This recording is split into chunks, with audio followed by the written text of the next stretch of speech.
but sometimes get in the mood to try and back winners, don't they? Are you happy about this sort of initiative, both of you?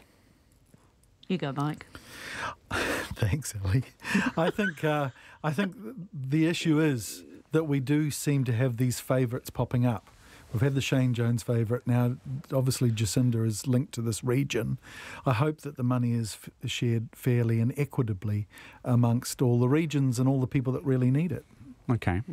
We wondered if perhaps the Lord of the Rings magic was starting to fade and this intervention is timely, but no.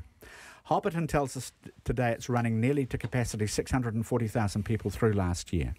One of the best things, I went to Hobbiton last year, and one of the best things I saw was the guy driving the bus. He was our guide, a young Māori guy, and he was so funny. And he was just like an incarnate of Billy T. James. He was just hilarious, you know. And just this young Māori fella, he was from the region, and he'd been given this opportunity. I think we made friends on Facebook, and he's down in Queenstown now, so he's developing his tourism career. I think the more opportunities we can give kids like that, that wouldn't have probably had it 20 years ago, I think it's fantastic. And I think you have hit the nail on the head there, Mike. I think that, you know, tourism is, well, we know it's huge in New Zealand, contributes more than $13 billion, supports around 200,000 full-time equivalent jobs. We've felt the negative part of the drop-off of tourism down here in Canterbury with the loss of the ability to get our cruise ships in to Lyttelton. Now, hopefully in the next couple of years, gosh, I hope it's soon, with the new berth being built out at Lyttelton, that will help, because of course we don't get the cruise liners coming in there anymore. They go into Akaroa. It's putting a lot of pressure on Akaroa. So tourism is absolutely massive, and I think anything that helps build that, helps grow that. We've already talked about people travelling more. Well, let's take advantage of that. And it's not only the direct money that we get from tourism, but there's a huge amount of money that we earn indirectly as well from international and domestic tourism. So I say all power to them. And just look at this, what's the first name of the chap Colbert, that she was on the telly with, Stephen. Yeah, I mean, look at that. How many people were watching that? Wasn't it 3.5 million or something? The one issue I have is that application writers are becoming very important. And I was talking to somebody down in Tolaga Bay today, because I know that Tairāwhiti got some money a few months ago. And I was like, oh, have you applied yet? It was the Tolaga Bay Inn. They're doing this innovation stuff, trying to be a tourism hub. I was like, have you applied? They're like, well, we just need to write the application, and it's so scary. It's 30 pages, and you know, these are people that are genuinely trying to help their community. They could do with some of this PGF funding, and they need an application writer. So there's a great industry there. If you can write a good application, you're doing well. Yeah, you can imagine how daunting it seems embarking on that process. No time for any more stories, but just time for readers, to comment. Someone says, does anyone remember Reader's Digest sending out mail? This is back in the 1960s, saying you had won. This is scam mail, saying you had won $250,000. So it goes back 50. It goes back 50 years. They've just got better technology. Yeah. And someone also saying that, in fact, all these stories are pouring in, but also opinions about how to pronounce Cinque Terre. And there are about 5 different versions. So I won't even try and pick the correct one. I'll go with what you said, Ali. Whatever it was. And Mike, the only reason I was saying you go first is that I've dominated a lot and I didn't want to keep doing it. Oh, I think I thought you were a strong personality. No, I'm brusque. Ali Jones, Mike Rahu, thank you so much.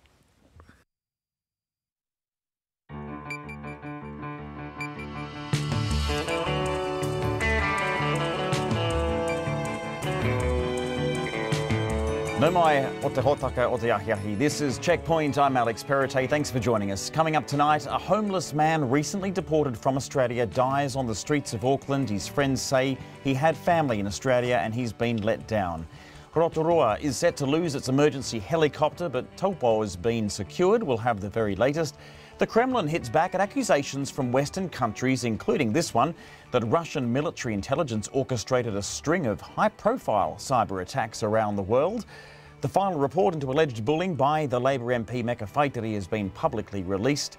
What do locals in Otorohanga think of the proposal to build a temporary camp for builders of the new Waikeria prison? We find out, and we wind up Tuvalu Language Week when we visit the first solo art exhibition. RNZ News at 5. Kia ora, good afternoon. Ko Katrina Batten tēnei. A homeless man who died in central Auckland this week is believed to have been deported from Australia just months ago. The police have confirmed that on Monday night they attended the sudden death of a 57-year-old man on Tangihua Street, which runs between Beach Road and Quay Street. David Rouse, who knew Gregory Cameron, says he was deported from Australia earlier this year. He'd lived in Australia quite a while and he got picked up in that sweep they did, I think it was end of last year or this year, regarding anybody had done prison time in New Zealand, more than 12 months, was deported.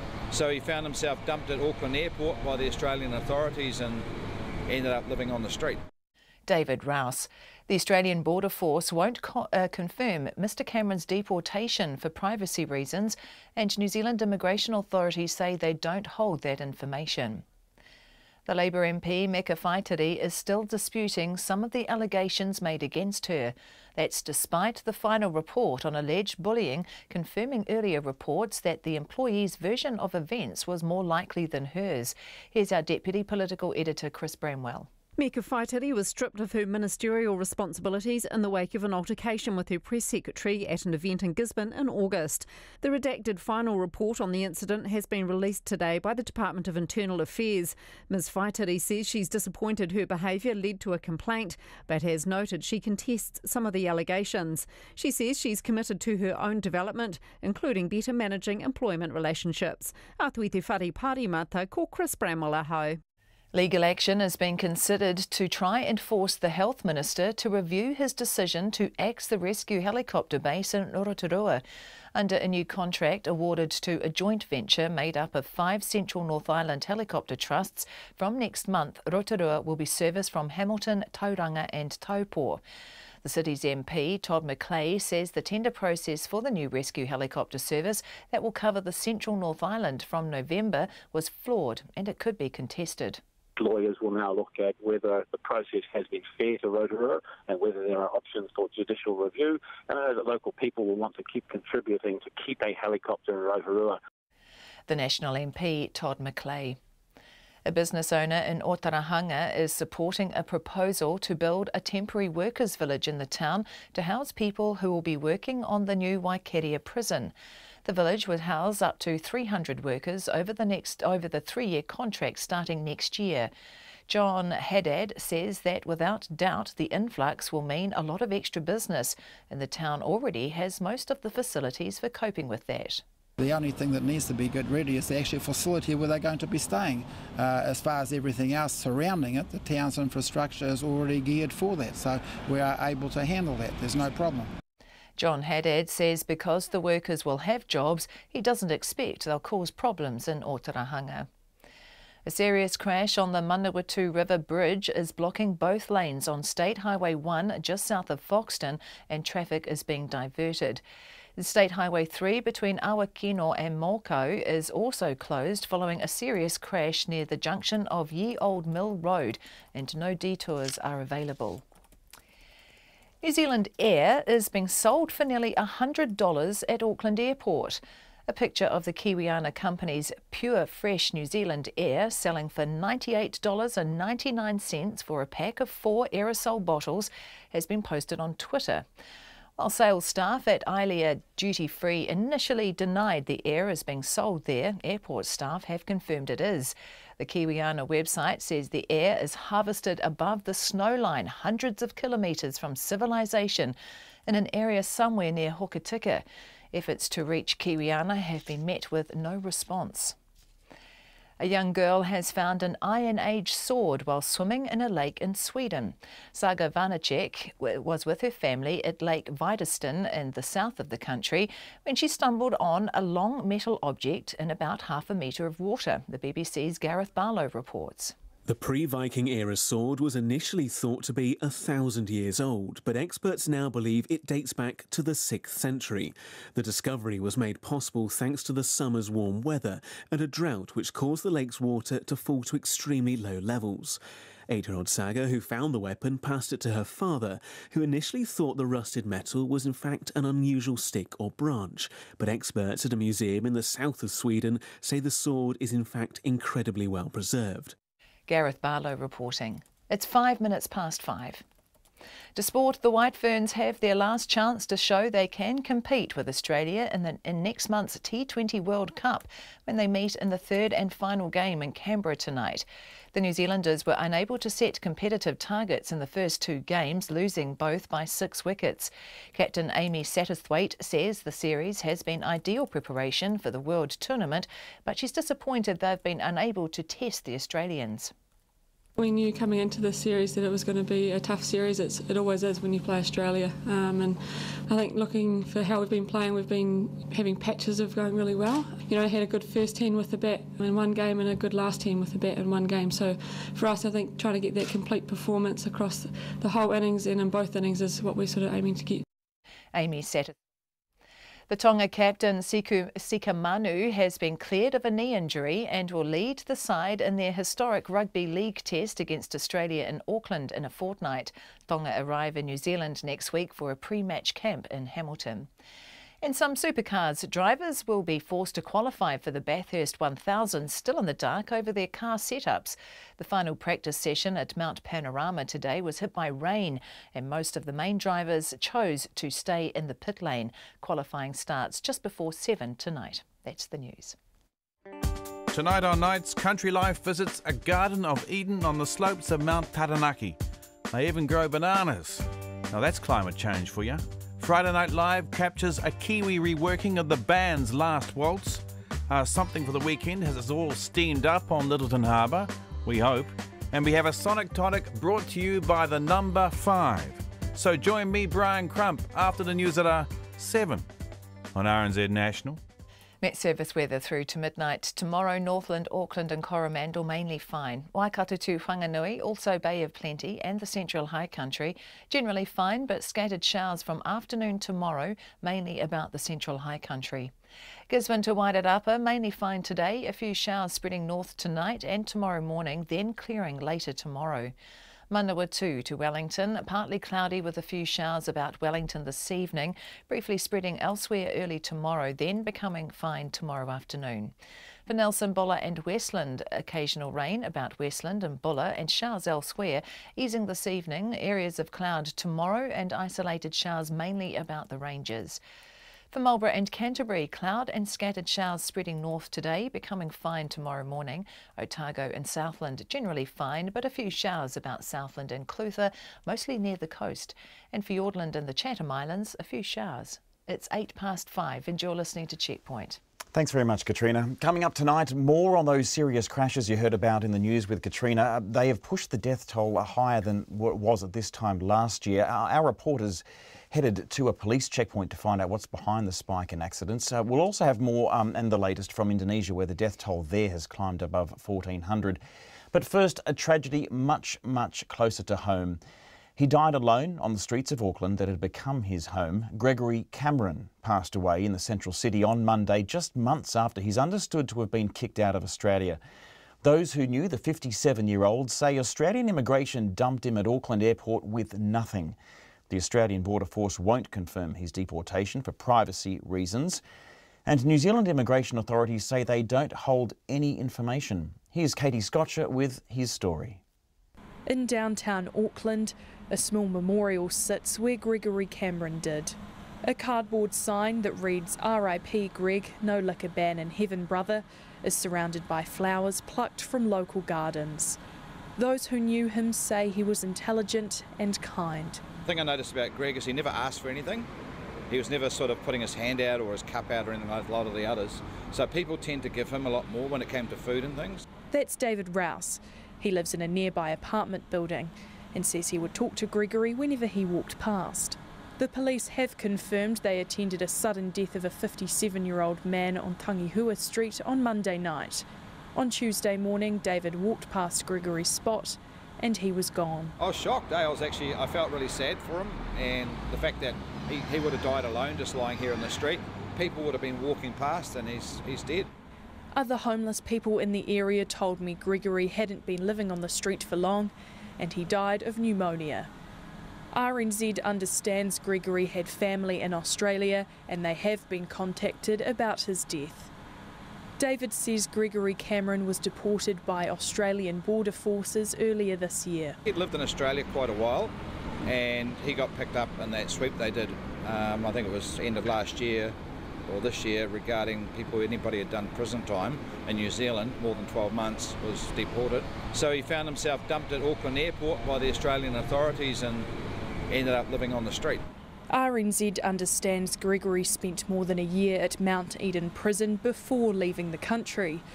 Australian Border Force wouldn't confirm if Gregory Cameron had been deported. They cited privacy reasons. Immigration New Zealand wouldn't confirm his deportation either. A spokesperson said it doesn't hold that information and the Australian government would have it. David says Gregory was let down. It's a waste. The guy clearly had a lot of knowledge and the system let him down, both in Australia and New Zealand. Did he ever talk about his frustrations in that way? No, he didn't seem angry about it or frustrated about it. He just sort of took it as that's the way it is. Australia has detained scores of New Zealanders under tough immigration laws, which mean non-citizens can have their visa cancelled if they fail a good character test. Those who are deported, who served prison time in Australia, are supervised by a community corrections probation officer when they return and are eligible for some support. But what happens to those who fail the good character test because of a crime they committed before moving? Support is only triggered if someone has spent time in prison while overseas, and Corrections has confirmed that Gregory Cameron did not receive support. Philippa Payne from detainee advocacy group Iwi and Oz says deportees are isolated when they return to New Zealand. The real vulnerability for someone coming through deportation to New Zealand is in the first 3 weeks, when they're stopped at our border, their fingerprints are taken, their DNA is taken and their photo is taken. There is no social services established at that appointment. There is no IRD, nothing. There is nothing to give them a sense of security in this country. Moira Lawler, the chief executive of the LifeWise Trust, says the number of people dying on New Zealand streets every year is unknown. Each agency, each community group or even voluntary group working with street homelessness will be aware of people that they know of within their communities that have passed, but there is no methodology for keeping either a regional list or a national list. She says the homeless die in isolation, often at night and in sad circumstances. Not only are they people that need to be recognised, their loss needs to be recognised, but also the failure of our system to ensure that they die in warm, safe, loving environments also needs to be recognised. Ms Lawler says a national system is needed to keep track of the number of homeless dying on the street. Gregory Cameron's death has been referred to the coroner. I tamaki makoto mo te hōtaka o te yahi nei, ko Katie Scotcher ho. It's 13 minutes past 5. There's signs of relief in Taupo, but outrage in Rotorua after the government confirmed who would keep and who would lose their rescue helicopter bases. From November, there'll be no helicopter ambulance base in Rotorua, and in an emergency, a chopper will be sent from Taupo, Hamilton or Tauranga. But Rotorua residents say the decision is wrong and lives are being put at risk. Here's Anusha Bradley. The prospect of Taupo losing its rescue helicopter led to some big names, including Rachel Hunter and Helen Clark, getting behind the campaign to keep it. And after a tough fight, the Mayor of Taupo, David Trueva, says it's fantastic news and common sense that it will now stay. Sympathy for Rotorua, but they have got a major hospital there. So we have a rural categorised hospital, so it just makes sense. But the MP for Rotorua, Todd McClay, disagrees and says the Health Minister David Clark's statement it will result in a more efficient and effective service is just wrong. And it's disappointing that he hasn't listened to the local community. They will be outraged and lives will be put at risk because of this decision. The Rotorua Rescue Helicopter was a very, very busy service, and for the person that's had a traffic accident who has to wait an extra 10 or 15 or 20 minutes because a helicopter somewhere else is busy, will be no consolation that the Minister thinks this is okay. The new contract's been won by 5 rescue trusts, which currently operate all 6 helicopters in the central region. One of them, Phillips Search and Rescue Trust, which operates choppers in Taupo and Rotorua, sold its Rotorua helicopter last month. The Rotorua Mayor, Steve Chadwick, says it created unease in the community at the time. They made a business decision to sell the one here at Rotorua. That really did unsettle our community, made them feel that we were losing the service. But Ms Chadwick says she has no qualms about the loss of the helicopter now. No, we've been reassured after our meeting, both with the Ministry of Health and the Minister, that we would still have a level of service that would be maintained. So we've still got the service. It's just based in a different place, and the gain that we've had is to see that we've got a clinical group that will oversight the service in the central area. That's a really good step. Todd McLeay says the tender process for the new contract was flawed, and some in the community are now considering legal action. Lawyers will now look at whether the process has been fair to Rotorua and whether there are options for judicial review. And I know that local people will want to keep contributing to keep a helicopter in Rotorua. Rotorua barrister Jonathan Tem, who's been involved in the campaign to keep the rescue service, says it's something the community will discuss, but going down the legal path is a very expensive and long-running process. He says the immediate concern is keeping the chopper in town. What happens when the Hamilton helicopter is out at Raglan and the Tauranga helicopter is up in Coromandel, when people in our community and in our districts need that service urgently? They're going to be told, well, you'll just have to come 2 or 2.5 hours by road. And that is simply unacceptable to us. As a community, we pulled together. The Community Trust ran this helicopter from the beginning. We've funded it over the years, and to have it taken away by people in Wellington is simply unacceptable to us. Phillips Search and Rescue Trust would not comment. For Checkpoint, Anusha Bradley.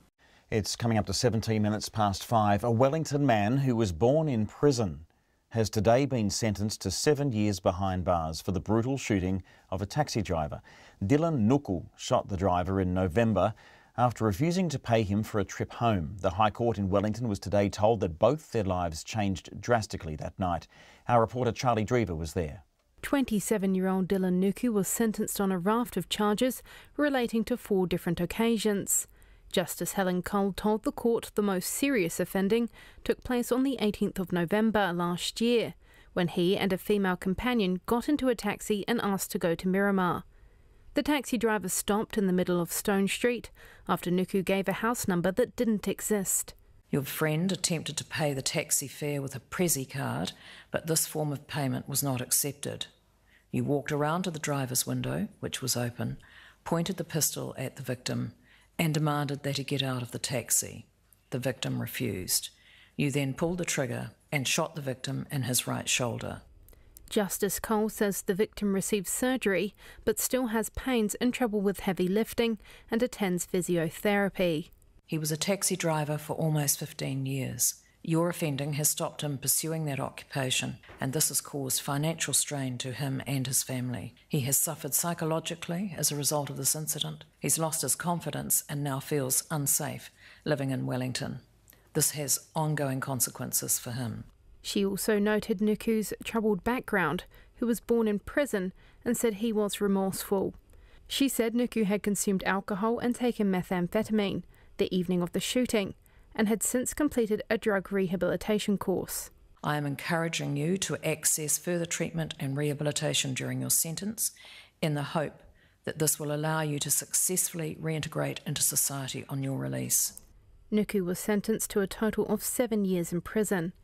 But this offers little comfort to Alam Tessima, the taxi driver he shot, who has been trying, so far unsuccessfully, to move city due to the fear he still feels. I did apply to relocate it, and then also they say so they going to relocate me from this place, but still nothing happening to now. Almost nearly 1 year now, yeah. Mr. Tessima, who came to New Zealand as an Ethiopian refugee, says he feels hopeless and forgotten by the system. Wellington Ethiopian community leader Nuguse Fenja says the sentencing is another disappointment. I was talking to Alam about his sentences, and for 7 years, and Alam was expecting a little bit more, and it also, he said, also it depending how much he learned it. It depends how much he would be a better after 7 years, or he might do the same job. Nuguse Fenja hopes a shooting like this never happens again in New Zealand. And I feel also it is heaven on the earth. It's a peaceful land and a peaceful country, but people involved it unnecessary and take it whatever it is, and they shouldn't harm somebody without no reason at all. That is not on. Nuku was ordered to pay back the $45 for the taxi fare and $138 for alcohol he stole on another occasion. But Mr Fenja says there should be better reparation for victims like Mr Tessima. For Checkpoint in Wellington, Charlie Drever. It's 5:20. The Kremlin is firmly denying a raft of accusations from Western countries, including New Zealand and the UK and Australia, that Russian military intelligence orchestrated a string of high-profile cyber attacks around the world. As part of a coordinated international response to the attacks, the US Justice Department has indicted 7 Russian agents who they say plotted to hack targets including FIFA and the World Anti-Doping Agency. 4 of the agents were earlier named in a joint British and Dutch military operation against Russia's GRU spy agency. CNN's Moscow correspondent Matthew Chance filed this report. It is Russia's most shadowy secret service, a military intelligence agency now suspected of a global campaign of malign activity, from fanning a pro-Moscow rebellion in eastern Ukraine to the latest revelations of GRU spies hacking sports anti-doping agencies, a US nuclear energy company, the investigation into the downing of a Malaysian airliner over eastern Ukraine, and the global chemical weapons watchdog, the OPCW, in the Netherlands. The OPCW was a target of undermining by the Russian military intelligence service. The MIVD stopped a cyber operation, and 4 involved Russian intelligence officers that same day were expelled from our country. The Dutch, in coordination with British and US agencies, making public their evidence. Multiple mobile phones and electronic Wi-Fi hacking equipment were seized from a car allegedly rented by the Russians. Investigators also say they found Moscow taxi receipt on one of the suspects, showing a ride from a street near the GRU headquarters in the Russian capital to the city's main airport. Russia has rejected the evidence as crude disinformation aimed at confusing public opinion. Without any regard to anything, in one bottle, maybe even a Nina Ricci perfume bottle, everything was mixed. GRU, cyber espionage, Kremlin hackers, WADA. The rich imagination of our UK colleagues truly knows no limits. Investigators suspect the poisoning in Britain of a former GRU defector and his daughter, Sergei and Yulia Skripal, may have motivated the GRU's interest in the chemical weapons watchdog. The Kremlin has categorically denied any involvement, but US and British officials concluded GRU agents were behind it. So this was not a rogue operation. It was almost certainly also approved outside the GRU, at a senior level of the Russian state.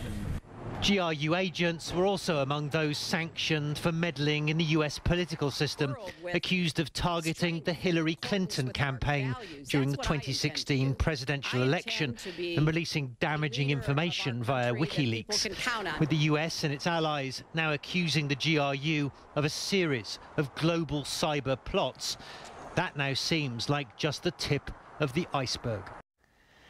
Matthew Chance there from Moscow. It's 5:23. A Wellington cafe will play host to royalty later this month when the Duke and Duchess of Sussex tour New Zealand.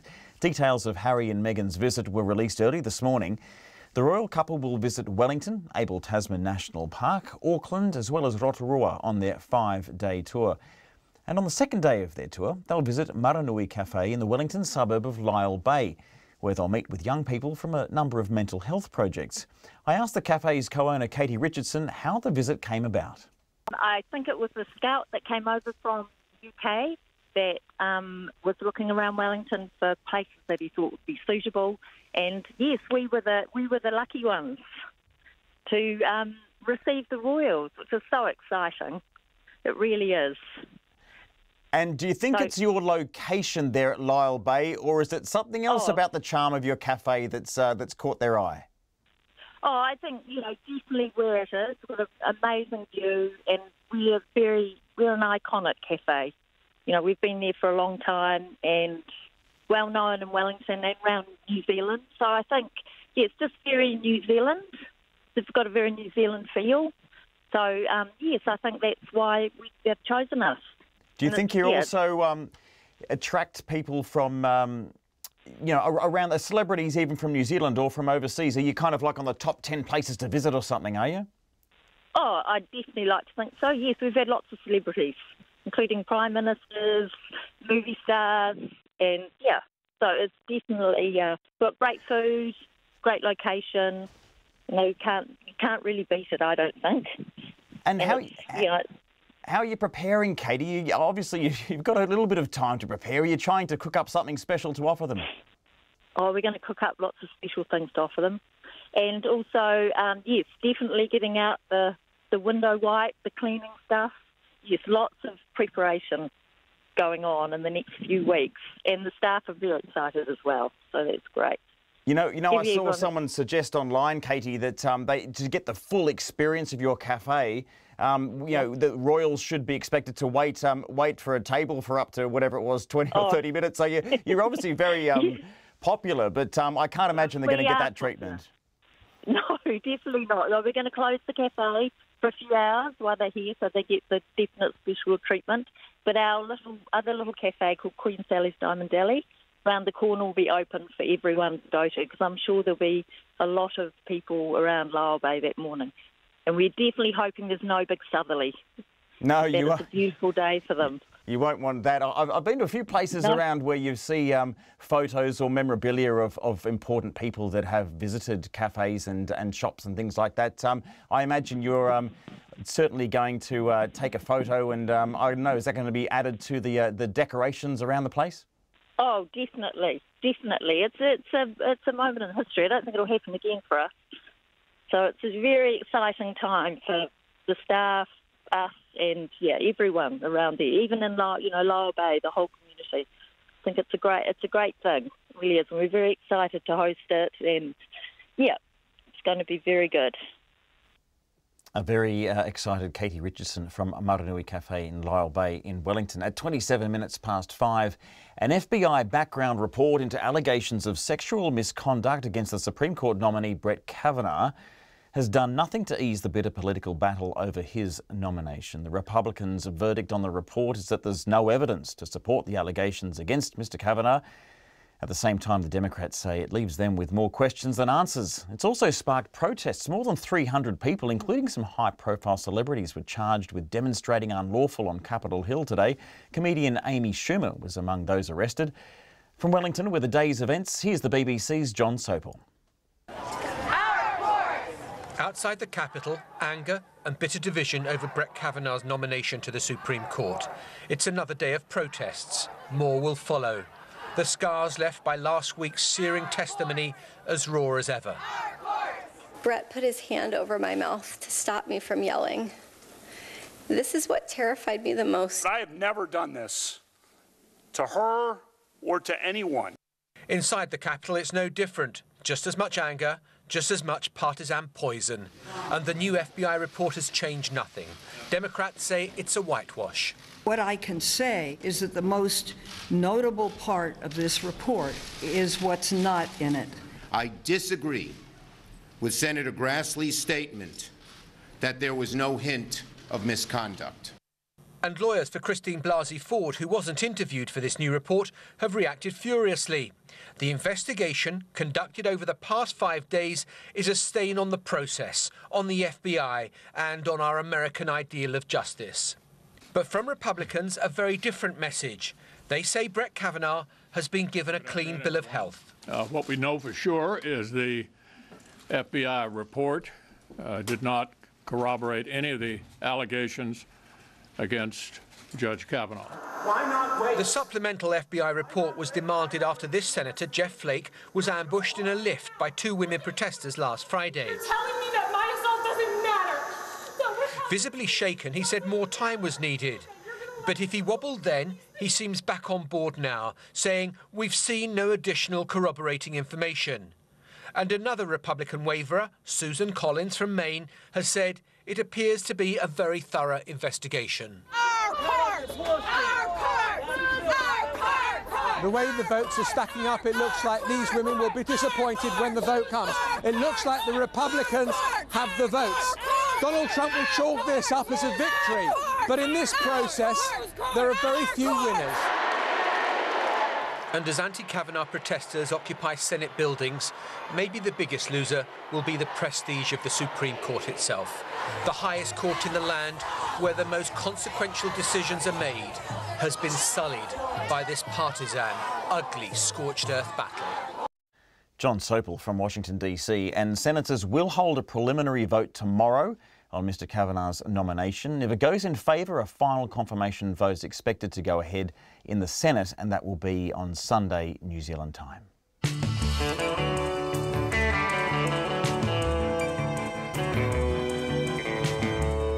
It's just gone 5:30. Thanks for tuning into Checkpoint. Coming up, we're at the Auckland factory where more than 100 workers are likely to lose their jobs. We'll have the latest from the quake-hit island of Sulawesi, where authorities have just given up searching for survivors. And Checkpoint takes you behind the scenes at a police checkpoint. We'd love your feedback. If there's anything that you're interested in tonight or that you really need to talk to us about, please do get in touch. We do read the feedback out if we do have time here and there. 2101 is the text. You can tweet us at Checkpoint RNZ. We're on Facebook, Checkpoint, or email checkpoint@radionz.co.nz. Plenty more to come, but first, here's Katrina Batten with the news headlines. A friend says a homeless man who is believed to have died from pneumonia in Auckland this week was deported from Australia a few months ago. The police have confirmed they attended the sudden death of a 57-year-old Gregory Cameron in the central city on Monday night. David Rouse, who knew Mr Cameron, says he was caught up in a sweep of New Zealanders deported by the Australian Border Force because they had spent time in prison. Meka Whaitiri is continuing to dispute some of the bullying allegations against her, despite a final report backing the employee's version over hers.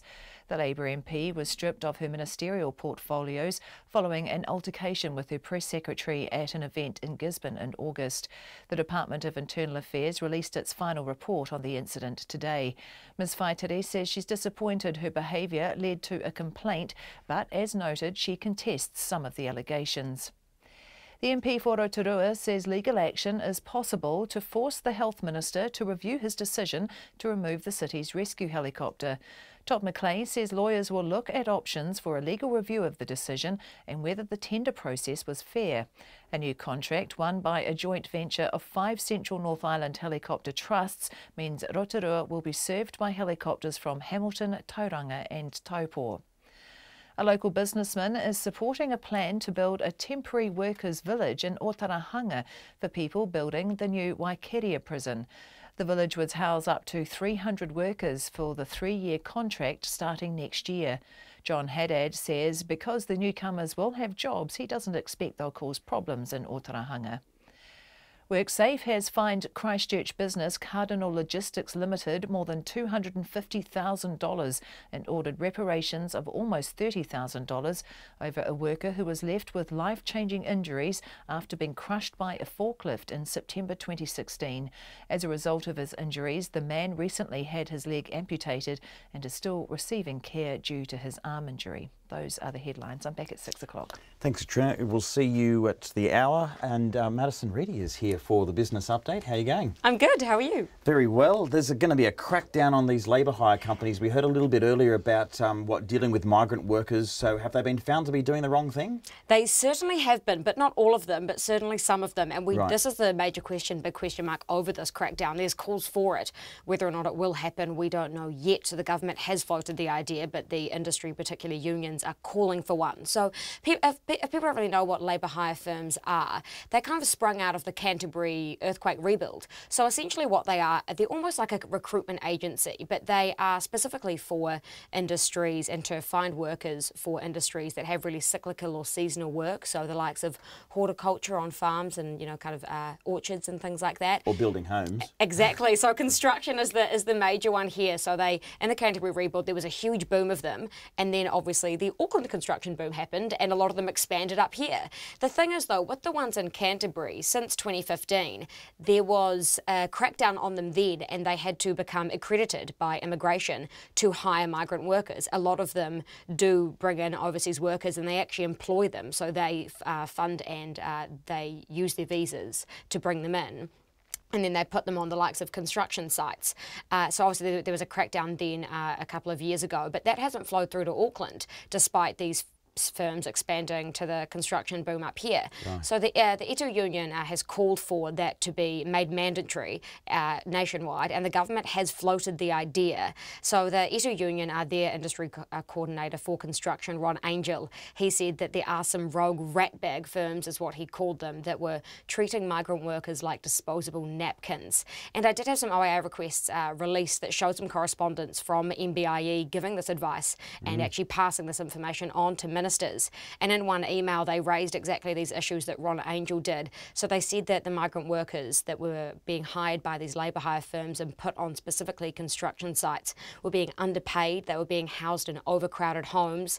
They were sometimes even having unlawful deductions from their pay for the likes of transport and things like that. And obviously I put all of that to Ron too, and he said that the reason that they can't leave is because they borrow money to come here and then they're indebted and they have to work here to pay that back. To get it back. So they're living in crap conditions, working under crap conditions, being treated awfully, and they can't necessarily leave. And did you, confirm that those tough constrictions put in place in Canterbury will be applied across the rest of the country? No, so the government's floated it. So this, I actually saw this in another document today that MB, the Crown Agency, the Ministry of Business, Innovation and Employment, sent me. So the Immigration Minister has floated the idea. He put the idea to a select committee and he's kind of whittled it within some KiwiBuild visa changes as well. He said this is something that could happen. He could make this accreditation policy that's mandatory in Canterbury, could make it nationwide, and he is consulting with industry on it. Right, okay.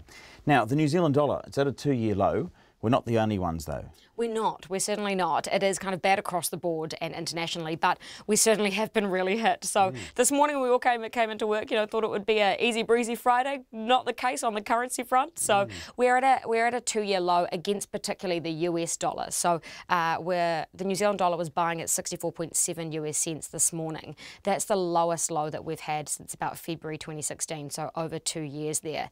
And as I said, bad across the board. Our currency is trading at the worst in about a year against the likes of the British pound, the Japanese yen, the Chinese yuan. So we're not doing too well there. The reason for the big drop against the US dollar is because they raised their interest rates, their 10-year bond yields, if you like business language.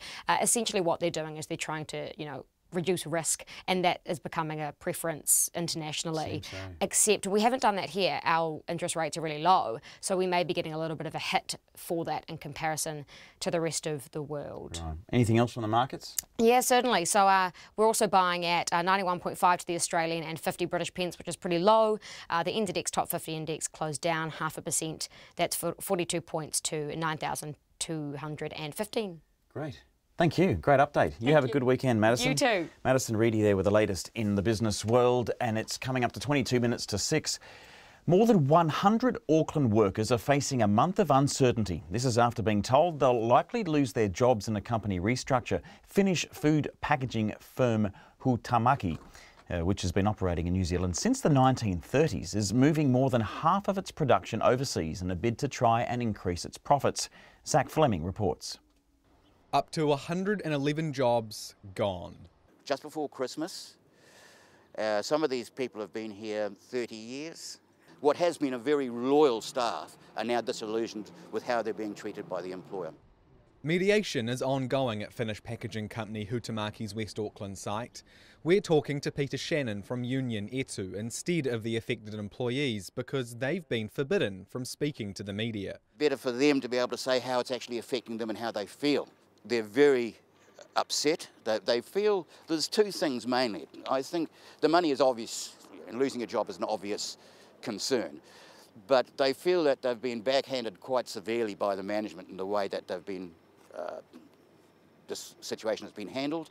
Huhtamäki is proposing cutting 3 of its 5 product lines and moving production to Asia. That's 128 roles, 111 jobs. Hutamaki's HR manager, Jess Senior, says the decision was financial. We've had to look at the opportunities in our business where we can grow and continue to be successful, and we view that we can't do that with those three technologies. So on those 3 lines, if you kept them in New Zealand, you would make a loss on those 3 lines? Look, it's really hard to say that because we would have to put all of those product lines and those technologies together. Surely you've done that, right, though? You're making 111 people redundant. You've probably done that math. Look, I'd say we can't remain competitive with those 3 areas. Absolutely not. She confirmed employees have been forbidden from speaking to the media. People pick things up through hearsay, so it's about hearing the message that comes directly from us as opposed to something that's been interpreted along the way. And she says the company will be trying to help the affected employees find new jobs. They'll be redeployed internally.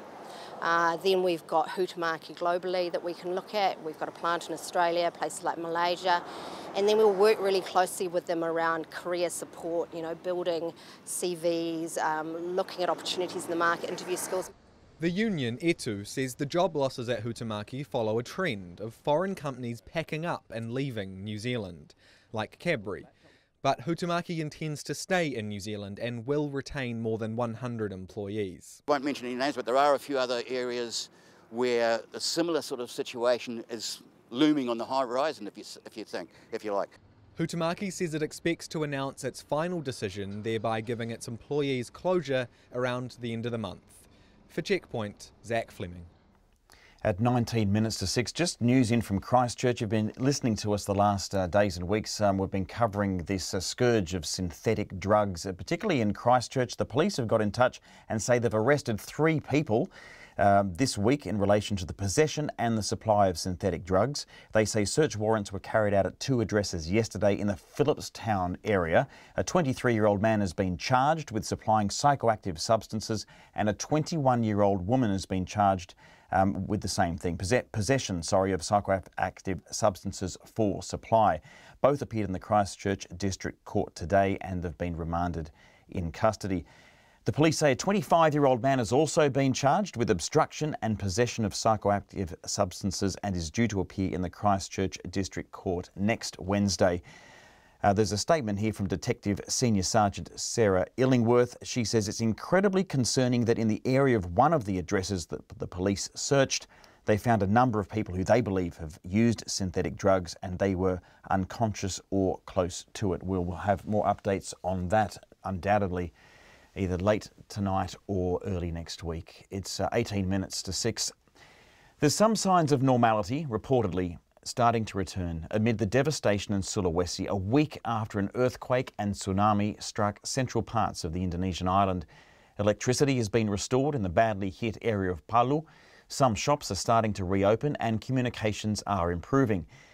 The official death toll stands at more than 1,400. Officials say they will stop searching the rubble for any more survivors later today because a week after the disaster there's no hope of finding anyone else alive.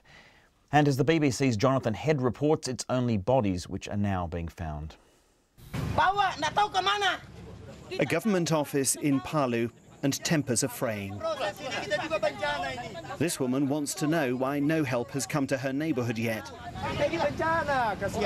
I'm also a victim, a volunteer shouts back, but at least we're doing what we can. 6 days into this overwhelming disaster, they're now trying to count the missing. Names and photos left taped on the walls.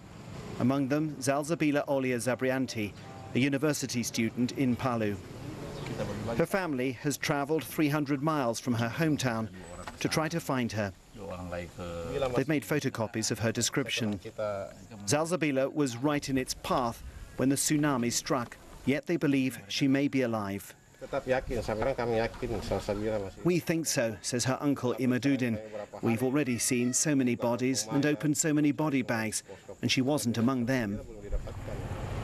They decide to go back to where she was last Friday, passing apocalyptic scenes that must have been disheartening for them. They stuck her photo onto whatever posts were still standing after the tsunami. And her father Sadran showed it to the police.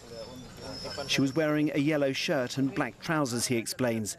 It rings a bell with one of the officers. I'm going to the hospital to see a body they have there, he told me. She also has black trousers, he's been told, although the shirt has been torn off.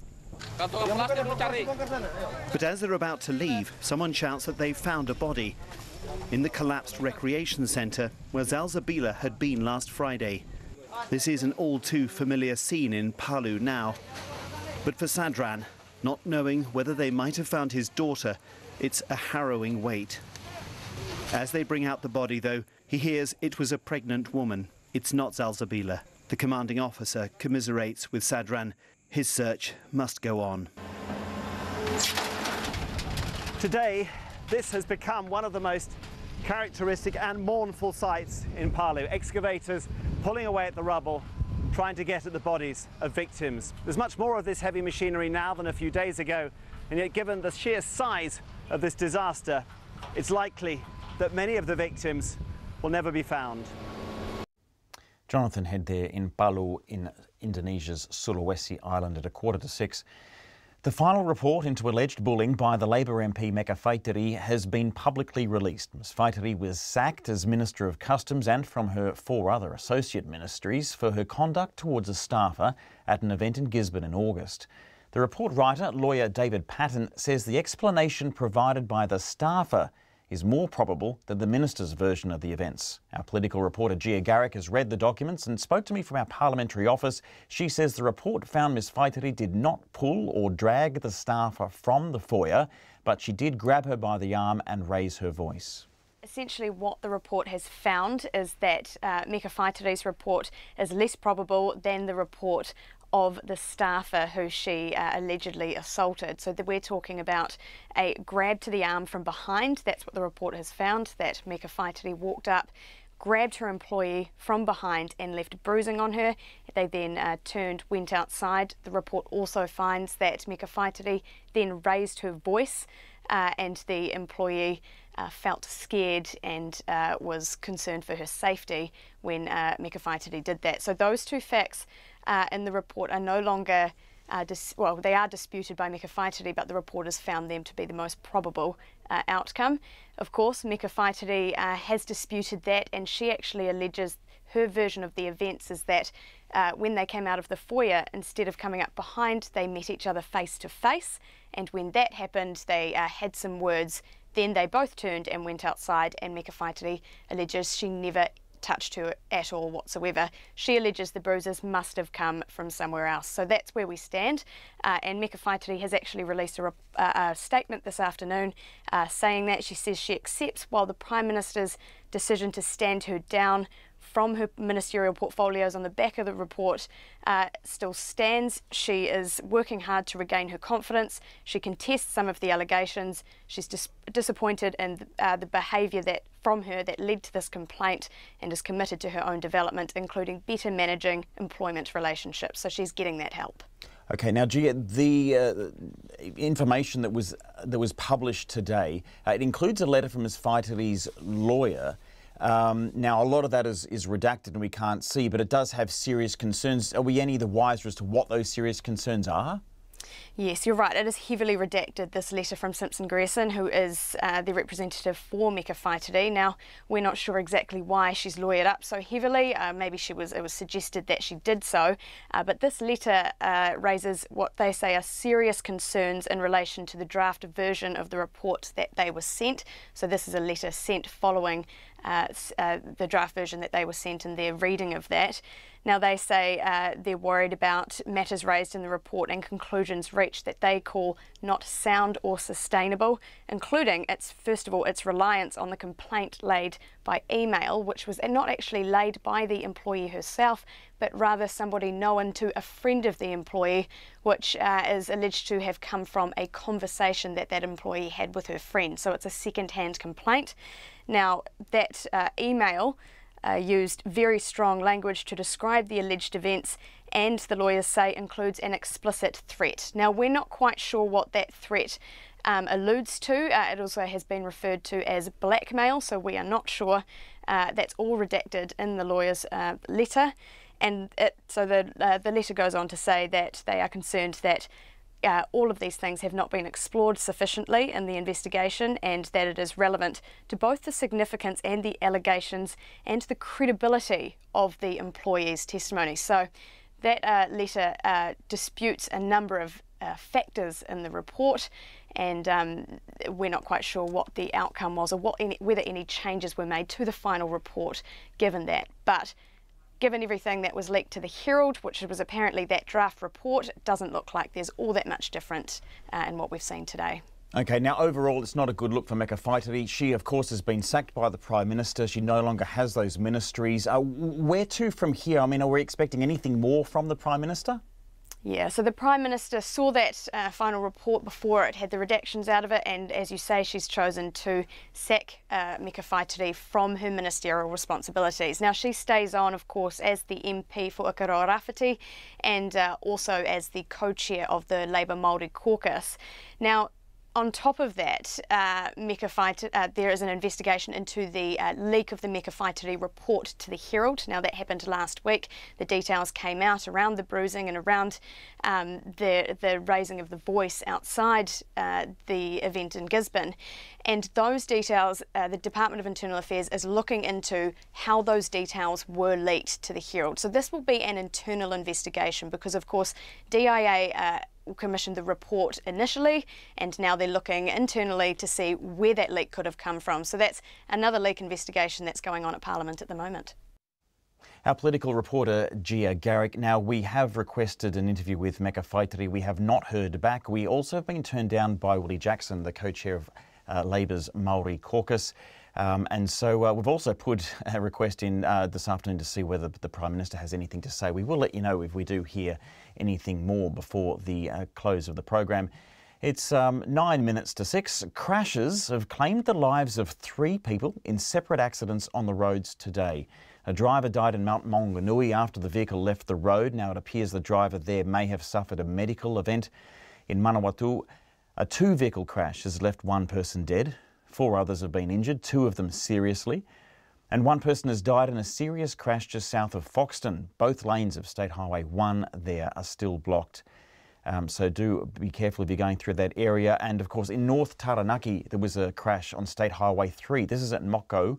5 people there may have been seriously injured. We'll try to get more information about that. That road, State Highway 3 at Moko, is currently completely blocked. We haven't heard anything more recently from the police. There's no diversions in place, so do avoid that area as well. Now, all around this, last year, 380 people died in our roads. That was the highest road toll since 2009. You'll remember that it prompted Associate Transport Minister Julianne Genter to announce that she wanted a target of 0 deaths on New Zealand roads. So far this year, the toll updated today has reached 282. That's 2 higher than the toll this time last year. It appears in general, the police back up, that drivers still aren't getting the basics like wearing seatbelts and staying away from their mobile phones. Reporter Charlie Drever and visual journalist Richard Tindler went to a checkpoint in Petone to see for themselves and filed this report. Motorists are heading home this sunny evening in Petone, but the Wellington District's road policing officers' work has just begun. So with this particular checkpoint, we have an officer who we call a spotter. He's further down the road from us and he is looking for any offences. We then have the rest of our team up here on Hutt Road at Riddler's Crest, and this is the area that we'll be stopping the drivers and having a talk to them on the side of the road. Looking at the vehicles myself, I struggle to see who's wearing a seatbelt and who has a phone in their lap. But eagle-eyed Sergeant Lawrence Vortier knows exactly what to look out for. So I've just actually seen a passenger pull his seatbelt on in front of me, so he's seen me and he's put his seatbelt on in this black car that's coming past me now, so I'm going to call the details through for that. I've got one for you. It's a black coloured Livin. One passenger in the seatbelt, and up to now they just put it on. And only about half an hour into the checkpoint, the road policing team has their hands full. So I've got 5 staff down the road. And we're that busy at the moment that with all of our staff currently are tied up with a driver each for not wearing a seatbelt. We see lots of pie eating and a few false alarms where people are fiddling with charges and the like. Not ideal, but not enough to merit being slapped with an $80 cell phone fine or $150 for not wearing a seatbelt. But nothing is quite as bizarre as what Sergeant Lawrence Vortier came across recently. Just on the weekend, I stopped a driver that had a full-size dog over her lap, and the dog was hanging out the driver's window. And that was, for her, was quite common and quite normal, just to have a full-size pet on her lap while she was driving at 100 k's an hour down the motorway. However, as comical as that sounds, the police say it's no laughing matter. The area covered by the checkpoint tonight has had 30 crashes, including 2 serious ones since 2001, 23 of which were at the intersection opposite a Kmart. Yet shockingly, while filming, Senior Constable Rob Taylor stops a car with an entire family not wearing seatbelts. Dad's not wearing a seatbelt and all the kids not wearing a seatbelt, aged 7, 9 and 13. So yeah, it's a bit of a concern. You know, the example being led by the parent has let them down, really. In the space of an hour, Sergeant Vortier's team catch 6 people driving while using their phones and 12 who don't have their seatbelts on. He says the crashes he's attended where seatbelts weren't worn don't end well for anyone. I've even been to minor crashes where, say, the people have sustained injuries, but it's been as a result of them not wearing the seatbelt. They've hit the windscreen or the steering wheel or the dashboard. And you talk to these drivers after the crash and they've got broken ribs and they've hit their head, and they realise after the fact that actually if they had their seatbelt on, they might not have stopped the crash, but it certainly would have actually prevented them getting injured. Which means until everyone gets the message, teams like Sergeant Vortier's will be hitting the roads for the foreseeable future. At Petone Checkpoint, for Checkpoint, Charlie Drever. And you can catch up and play back that report by Charlie and Richard. It's going to be on our Facebook page, on our website, rnz.co.nz/checkpoint. It's a video report with pics and interviews with the policemen there at that checkpoint in Petone. I encourage you to go and check it out. It's 3.5 minutes to 6.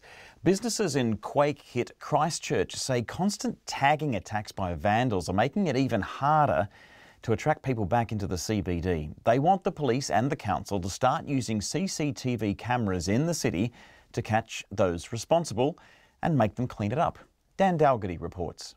Walking through Christchurch's central streets, graffiti is plastered on walls, shipping containers and derelict buildings. The owner of Sal's Pizza on Litchfield Street, Luke Bragans, says while some of the street art being painted across the town looks great, the tagging is an eyesore. He says using CCTV cameras might discourage people from putting up graffiti and plans to raise it at a Central City Business Association meeting in a couple of weeks. Something like CCTV, just a little bit more effort being put in by the council, just as long as all the local business owners and stuff are keen to keep everything up to a high standard as well. We have sort of local business meetings for like the precincts in the city. I think that could be something that might need to be brought up at the next meeting. Luke Bragans says it's not nice to see the graffiti popping up across more and more central city spaces. I don't think it's a good look in general, and we can't leave our truck parked outside overnight because it'll just get tagged straight away. It's been tagged probably 3 times, and it probably hasn't been tagged again because there's no space on it for more tagging. Unichem Casual Pharmacy owner Annabelle Turley says it's already hard enough trying to draw people into town. She says the graffiti is giving people the wrong impression of the CBD. I definitely think it has become more of a problem in the last 12 months, and it is probably putting people off, especially tourists, coming into the CBD. We're supposedly portraying this clean, green image of, Christchurch in New Zealand to these tourists, and then there's graffiti. Annabelle Turley says security patrols in the city need to be boosted, and vandals should be forced to clean up their own tagging. She says the CBD needs to be an attractive place for people to visit. We kind of pride ourselves kind of having a very high standards in the pharmacy and in the post shop and drawing in customers because, we're in a brand new CBD, so everything should be clean and tidy and free from graffiti. Central City Business Association manager Paul Unsdale says if buildings don't remove tagging within 24 hours, they run the risk of attracting even more. He says some building owners may be overseas or could be waiting on building or insurance issues following the quakes, but they need to front up and deal with issues like graffiti. The issue more is around the derelict buildings and what we term as the absentee or delinquent landowner who's not taking care of their current stock. If they looked after their buildings and kept them up to spec, we'd certainly be in a better place, that's for sure. The Christchurch City Council says it uses CCTV cameras to monitor traffic, but they're not used for graffiti. In its latest budget, the council has allocated $800,000 for graffiti removal, including the cost of hiring contractors. In Ototahi for Checkpoint, ko Dan Dalgety tēnei. It's just coming up to 6 o'clock. After 6 o'clock news, we'll be going to Otorohanga. You would have heard in the news early today that there's a proposal, I guess, to build a mega camp to build Waikeria Prison. And it was fairly controversial this morning, so we sent Andrew McRae to the King Country town to find out what the locals think. Some might think it's a good idea, some are bad. Tune in, keep tuning in, and we'll have more on that after 6 o'clock.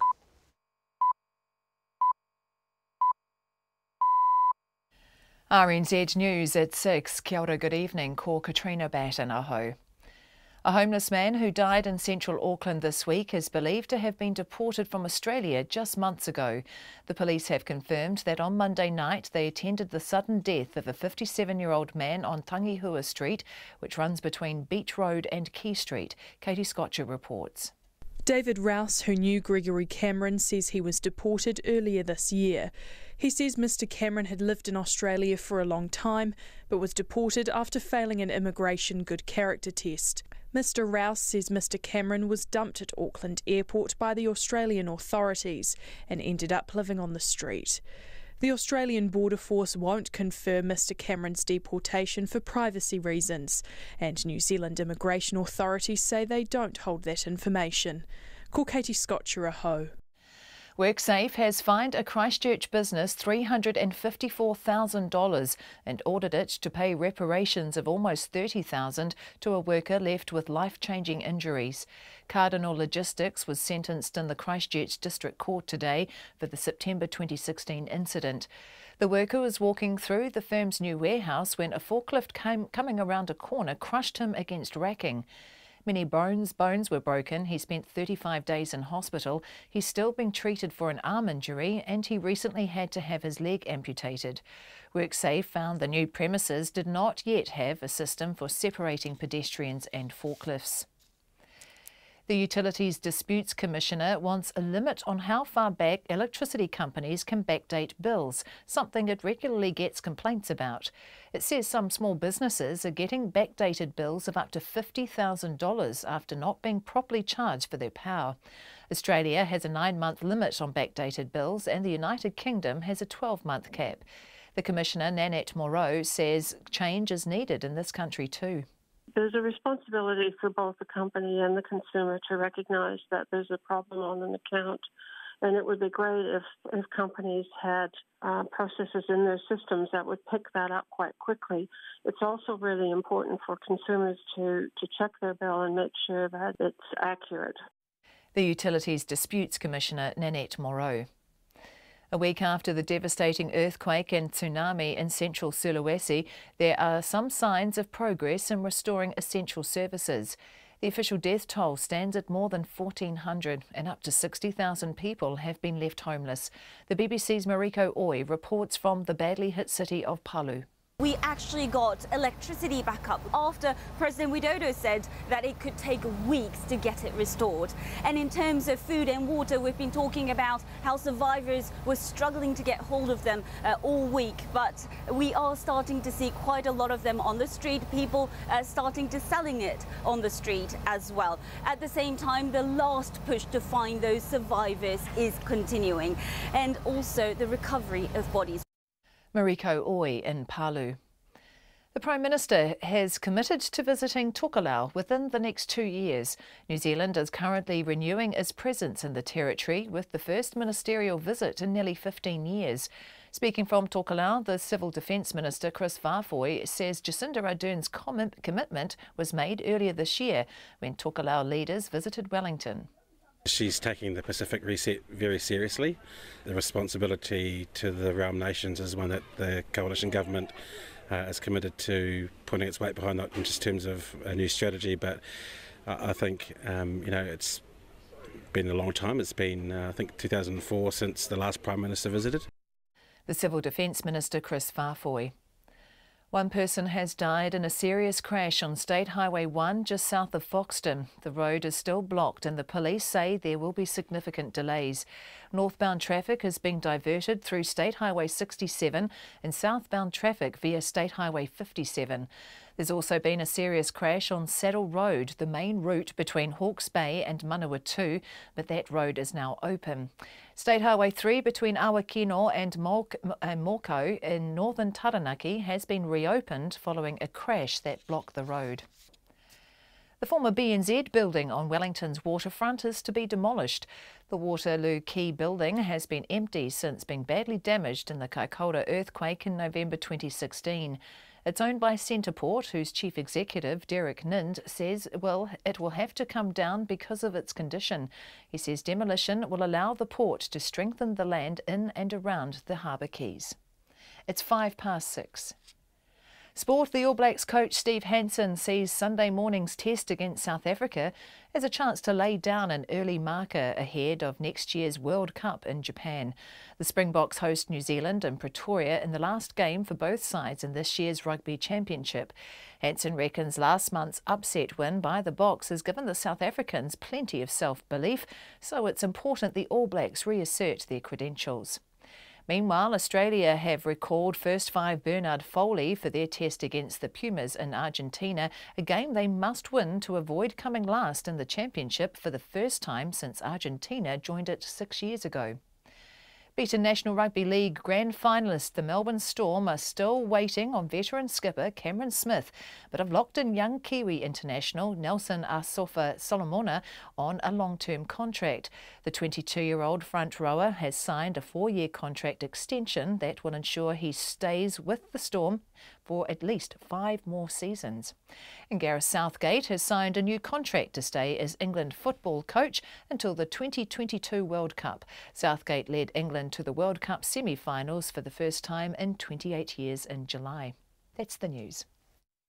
Growing visitor numbers are putting pressure on conservation land. It's our little patch, and to see it trashed is not good. Can the Department of Conservation cope? All DOC can do is deal with the problems after they've arrived. And will a border levy help?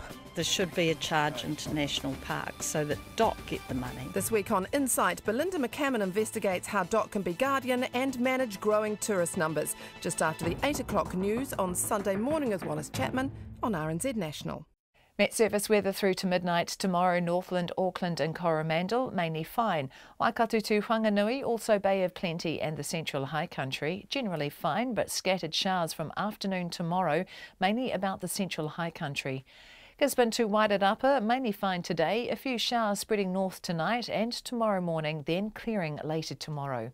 Manawatu to Wellington, partly cloudy with a few showers about Wellington this evening, briefly spreading elsewhere early tomorrow, then becoming fine tomorrow afternoon. For Nelson, Buller and Westland, occasional rain about Westland and Buller and showers elsewhere, easing this evening. Areas of cloud tomorrow and isolated showers mainly about the ranges. Marlborough and Canterbury, cloud and scattered showers spreading north today, becoming fine tomorrow morning. Otago and Southland, generally fine, but a few showers about Southland and Clutha, mostly near the coast.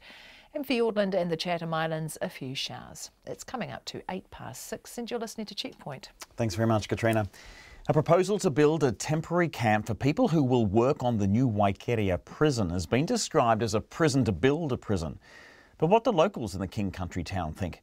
The $750 million project is due to start next year and they say it'll take 3 years to complete. The Australian firm CPB Contracting will build the 500-bed high-security prison as well as a 100-bed mental health facility. They want to set up a village using prefab units, along with a communal dining area, a lounge and a gym for the workers. And according to the Otorohanga Community Board, workers living there would be subject to daily alcohol and drug testing. Our reporter Andrew McRae headed to the Waikato town today to ask locals what they make of the proposal. So this land here we have identified potentially as areas that could be used for some of the ancillary buildings like the dining hall, the lounge hall, the gymnasium, places like that. Trish Ambry, the land management officer from the Otorohanga District Council, showing me the site at the Island Reserve next to the Waipa River at the southern end of town. We recently hosted the circus on this site. Riding for Disabled do ride their ponies around here a bit for exercise. It's early days for the proposal, which was presented to the local community board last night and will be passed on to the full council for support in principle later this month. No resource consent applications yet been made, so details still have to be finalised. While at the park, I met 90-year-old Nan Owen, who's a bit of a local identity. She came down to see for herself before making up her mind about the temporary workers' village. As far as I'm concerned, after only one day's consideration, I think it's a jolly good idea for bringing people into the Otorohanga, and some may stay and live. You know, population may go up permanently, who knows. I don't think it's got any major disadvantages, actually, because it's not going to cost Otorohanga anything. There is housing around one side of the park. People living close by have mixed views. Warren Corper Hughes wonders just how many of the proposed 1,000 jobs on the prison construction site might actually go to locals. They come in here for jobs. They already got jobs. Isn't that why they come in here? So you don't think it would actually mean local jobs necessarily? Nah, I don't reckon local jobs and that. So the benefit might be then the economic benefits of spending money locally? Yeah, well, they could. That'll just be, what, food? When you're looking at food and stuff, I can't see much else. Further down at Orahiri Terrace, I met with Jess, Amy and Matthew. I don't see a problem with it. So you'd be happy with it? Well, not happy, but they've got to go somewhere. They need somewhere to stay while they're building the prison, don't they? Do you think it will have job opportunities? Possibly job opportunities, because there's not much here for people in the town. Yeah, so people don't have to, because housing's a shortage anyway, so why not utilise people that live here already? Just with all the people coming in, that's fine, you know, but what sort of people are they bringing here, you know? Are they trustworthy to come to this town for how long? I know they're here for work, but what sort of people are they bringing here? Brian Wood owns a rental property across the road from the reserve. I can't see a problem, but if there's a problem, the authorities will sort it out, I guess, yeah. And on Otorohanga's main street, people seemed relaxed about the idea. If it's going to benefit the town and the people in the town, fine. But if it's going to create a problem in relation to law and order and that kind of thing, no. I just think it's such a good idea because it will bring so much more, I don't know, business and, you know, boost our little Otorohanga economy. A long-time businessman in town, John Haddad, is one who can see economic benefits. Well, it will be a lot of extra business for Otorohanga, there's no question about that, and we have businesses here that are already catering for people who need to be fed and people who need any services required. The services are all here, so the infrastructure is already in place. So as far as having to get ready for them, the only thing that needs to be get ready is the actual facility where they're going to be staying. Otorohanga Mayor Max Baxter says he understands there are concerns from some locals about the proposal, particularly as the news is only filtering through now. We're talking a major dump of information on people in a very short time. The natural reaction of people is, I won't say it's fear, but it's questioning, uncertainty. And there is a level of uncertainty because there's so many questions that need answering at this point. And that's what we're saying, we've got to go through this process and ensure that any of those concerns are mitigated for those especially that feel they're immediately affected. The Minister of Corrections, Kelvin Davis, says his clear expectation is that any conditions for workers must be safe and adhere to good practice. Any temporary accommodation must fully comply with all relevant legislation. He says should the Waikaria workers' accommodation go ahead, representatives from unions will be welcome to advocate to ensure their members' work and living conditions are up to standard. For Checkpoint, Ko Andrew McRae-Tene.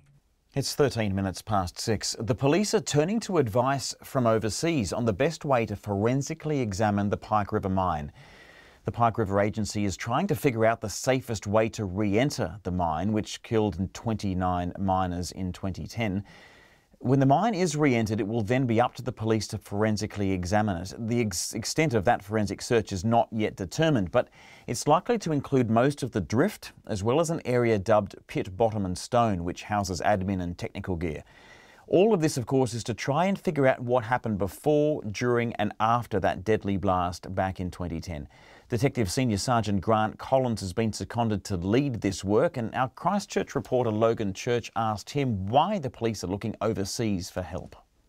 The tragedy that occurred at Pike River in 2010 and claimed 29 lives, unfortunately is not the first tragedy in New Zealand, and it's not the first around the world. In April 2010, the Americans had a similar disaster in the Upper Big Branch mine, where 29 miners were lost in a coal mine explosion. And the advantage we have there is that following that explosion, the authorities were able to re-enter that mine and conduct a scene examination. So at this stage we are working closely, and we have met those authorities, and we intend to use their experience and their knowledge of operating in that environment to learn from them and to make sure that we have prepared a robust and thorough plan. So that's the United States and the other countries? We have got experts from right around the world in terms of the coal mining industry, so the United Kingdom, parts of Eastern Europe and Australia. So we are drawing on, or the agency are drawing on, the expertise from a number of people from all around the world. Police are seeking advice from a number of experts in terms of the electrical equipment we'll need to look at and the type of infrastructure we'll need to examine to ensure that the plan that we have is a good one and we're looking in the right places. What evidence will police be looking for? I mean, we've talked a bit about, is it Pit Bottom and Stone as an area of quite high interest. What evidence are police going to be looking for? So we know that we're going to find items of interest right from the start point all the way through up to Pit Bottom and Stone. We know, for example, there's a loader. We know that there are a number of robots in there, and we also know that there are items that have been discarded or left behind by the survivors as they came out of the drift.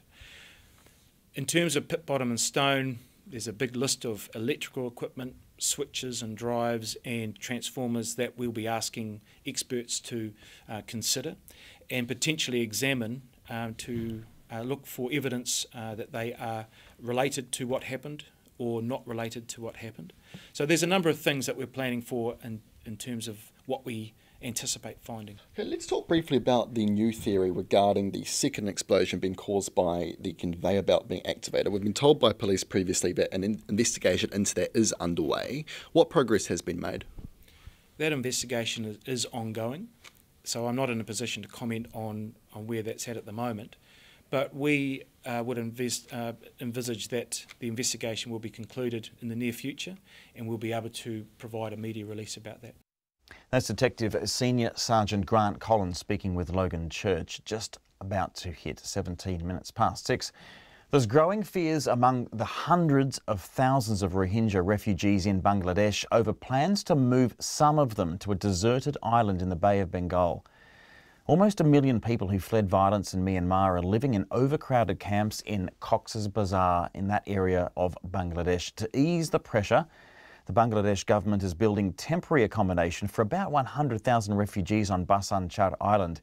The BBC's Yogita Limai went to Cox's Bazar and has this report. It's been more than a year since hundreds of thousands of people from the Rohingya community fled violence in Myanmar and came to neighbouring Bangladesh. Here in Cox's Bazar, they were sheltered in makeshift camps that were built by the Bangladeshi government and aid agencies. But a year on, what I can see in front of me looks almost like a semi-permanent settlement that has been carved out of the hills that used to be here. Coming here, the road that we were driving on was a wide mud road. Along its side, there was a street market where there were shops selling everything from food, little knickknacks like hairbands, and pretty much any everyday item that people would need. But the camps are now abuzz with conversations about the Bangladesh government's decision to move some refugees to Bhasan Char Island in the Bay of Bengal. Dola Banu sits outside her bamboo hut, stacking up wood she's gathered to cook food. She's worried about being displaced again. I left everything behind in Myanmar. My house, my cattle, and faced a lot of hardship. Now we've just about settled down. And they're talking about moving us to that island? I'm really scared. I don't want to go there. Among locals in Cox's Bazar, there's growing resentment about the influx of refugees. Nazir Ahmad is a vegetable seller at a street-side market. He tells me he wants the Rohingya to be sent away from his town. We have become a minority in our own land, and the Rohingyas have become the locals. They're willing to work for cheap, so they take away all the jobs. Back at the camps, children are playing a game of football, splashing around in the water. Bit by bit, people here are picking up the pieces of a life that was shattered by unimaginable horror. Going back home is a distant dream. So far, there are no details about when the refugees might have to move to Bhashan Char or who might have to go. In a life full of uncertainties, it's just one more thing that's unclear. Yogita Limai from the refugee camps of Cox's Bazar at 20 minutes past 6. Schedules will be cleared and snacks will be prepared as New Zealand sports fans get set for a big day on the sofa on Sunday. It starts very early, of course, with the All Blacks Springboks kicking off at about 4 a.m.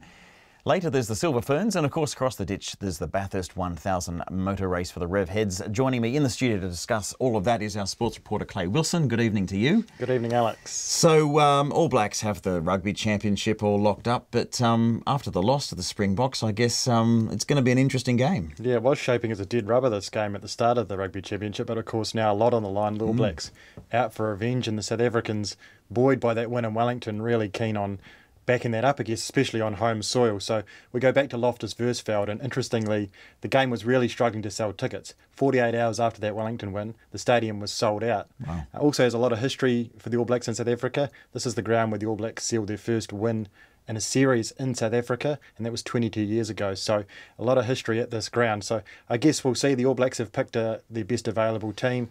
Interestingly, we've got Sonny Bill Williams teaming up with young Jack Goodhue in midfield. So it'll be interesting to see how that goes. Steve Hansen had a great line, I think, earlier this week. He said it's like two big bulls in a pen and it'll be last man standing. And I guess he's prone to hyperbole sometimes, but it seems pretty accurate. These teams are both very desperate to win this game for different reasons. Yeah, and the Boks have made a few changes to the team that beat Australia as well, haven't they? Yeah, they've had a couple of players I think had to go away for club commitments as well, so injuries and those sorts of things, and the All Blacks also dealing with a couple of injuries, but as far as who's available, both sides have picked their best available 15s. Yeah, it will be interesting and worth getting up for at 4 a.m. Later in the day, the Silver Ferns, so I guess there's a few experiments here with some new players. Is this sort of an attempt to just try different people out before the World Cup next year, or are we really going for the best team to win the Constellation Cup? Yeah, I guess this is the next step in Nolene Taurua's reign, and it's probably a bit of a balance between both of those things. She's made 3 changes. Young Maya Wilson comes in, and also a really nice story, Sulu Fitzpatrick coming in. She played 1 test 7 years ago, now she's back in the team. So I guess Nolene Taurua is trying to balance things. They definitely obviously want to win. They had that 5-goal loss to the Diamonds to finish the quad series last month. So it shows they're there or thereabouts. 4 tests, it's going to be a pretty accurate gauge, I think, of where this Ferns team is getting to under Taurua, and then looking forward to next year, and of course, like you say, the World Cup. Right. Now, across the ditch, we've got the Bathurst 1000, and it seems to be a bit interesting this year, particularly just because I think the whole state of New South Wales is having a lot of rain. It's breaking the drought at least, but it's making things a bit difficult for people trying to qualify for the race. Yeah, there's a bit of head-scratching going on at a lot of these teams, because a lot of the main drivers haven't been in the cars simply because the weather forecast is supposed to improve. So there's no point in them being out on a wet track if they're going to be qualifying and racing on a dry track. So we've got qualifying getting underway in about half an hour from now, actually. Right. So okay. that should be very, very interesting to see how that goes. The likes of the 2 leading the championship, both Kiwis, Scott McLaughlin, Shane Van Gisbergen, haven't had much time in the car. So I guess we'll see how they go. It does make things very difficult to prepare for, but a great race. I think it's about 2 o'clock on Sunday afternoon it gets underway.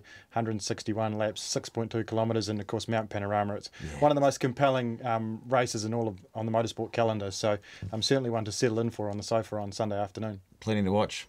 Thanks so much, Clay. We'll be looking forward to see how those All Blacks go as well, the Silver Ferns. And if you are into the racing cars, you can tune into the Bathurst 1000 as well. Hopefully that rain stays away on Sunday. It's coming up to 24 minutes past 6.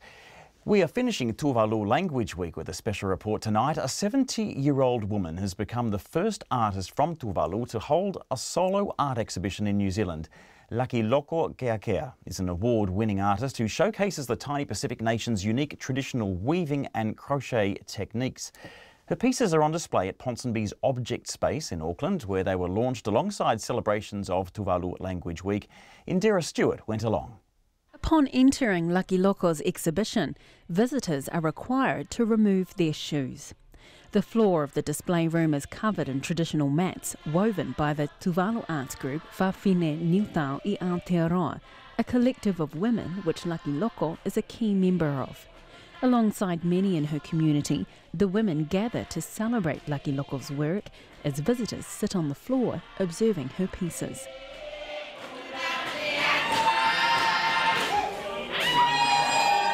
Lucky Loko is an artist of mea taulima, things created with hands, and the pieces produced in her exhibition build on a practice of over 5 decades. Born on the atoll of Nui, she's been blind in one eye from a very young age, but she says that's never stopped her from learning the traditional practice of weaving.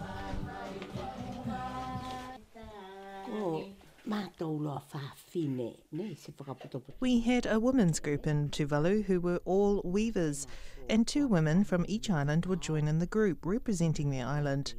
Myself and my friend Kelesoma's mother went together, and I'd never done any weaving before. She says she was about 30 years old when she first learnt to weave and was the first in her community to incorporate synthetic materials. In the islands, we used to use pandanus leaves, and then when Tuvaluan women migrated here to New Zealand, they would continue weaving using raffia. But over time, raffia would break, and it wasn't as strong, and also the colour would fade, so I thought, maybe I'll try it with wool, and the colours stay more vibrant with wool. Lucky Loko arrived in New Zealand 22 years ago and in recent years has made a significant contribution to maintaining the art of kolose, traditional Tuvaluan crocheting, in New Zealand. Last year she was awarded the Pacific Heritage Art Award by Creative New Zealand. I'm a very active person. I'm not the type of person to just sit down and do nothing, no. I have to have something to do. So weaving in our traditional kolose, which is like crocheting, was my way of keeping active when I first moved here to New Zealand. Her granddaughter, Patricia Filippi, says weaving was her grandmother's normal way of life. Because she was doing it every single day, probably like 6 hours a day, it was just normal, you know, and we didn't really value and see the importance of it until other people, outsiders, were like, oh my gosh, you know, what is this? We've never seen this before. Then it kind of like made you think, oh my gosh, it's special. The exhibition of Whawheto features a number of distinct weaving and crochet techniques, including tio, a type of Tuvalu crochet known as kolose, and lalanga, weaving with a needle. It comes as New Zealand celebrates Tuvalu Language Week this week, with this year's theme including a focus on nurturing Tuvaluan cultural values and heritage. Lucky Loko says her blindness has never limited her, and she hopes she can help Tuvalu's culture live on amid the threat of rising sea levels. Because it's my passion, it's what I love to do, I'm driven. I don't want my eye to stop me from doing what I love doing. It really is important for me to pass on our traditional art, weaving, kolose, and even our language. Because what if Tuvalu's really going to be gone? At least there will still be people who can pass on knowledge. It's important to keep our traditions still going in case the island will be gone. If we forget about Tuvalu and our culture, what are we going to do? Patricia says she's thankful to have learned the value of nurturing Tuvaluan culture from her grandmother. Now that we see how important it really is, it makes me proud to know that I still have my nana around who can still kind of like pass it on to whoever else is willing to learn. Lucky Loko's exhibition will be on display until the 11th of November. Mo te hōtaka o te ahi pōnei, ko Indira Stewart aho. Thanks, Indira. Wonderful report there. You can go back, of course, to Facebook and to our website, rnz.co.nz/checkpoint to check out the colour in that report and to see all the artwork that's on display. There's been a bit of feedback before we go tonight. We do have a little bit of time for it, and one texter's got in touch on Andrew McRae's report on the Waikato prison and the camp that's been planned for all the workers that will build it. This texter says, the workers' camp issue is a storm in a teacup. I've stayed in workers' camps on many jobs over the years, and all the workers are interested in is earning money while getting a job completed. Plus, the economic benefit for the local businesses is quite large and welcomed. Look at the Think Big projects in Taranaki in the 80s. There's a bit more of a optimistic view there. And someone else has got in touch on Dan Dalgaty's story on the concerns over the graffiti in Christchurch. I love the graffiti, this person says. It's some of the best in the country. The empty lots and half-demolished buildings are far worse of an eyesore. Thanks for getting in touch. Thanks for everyone for listening and responding this week. Have a wonderful weekend. We'll catch you next week. Ka kite anō.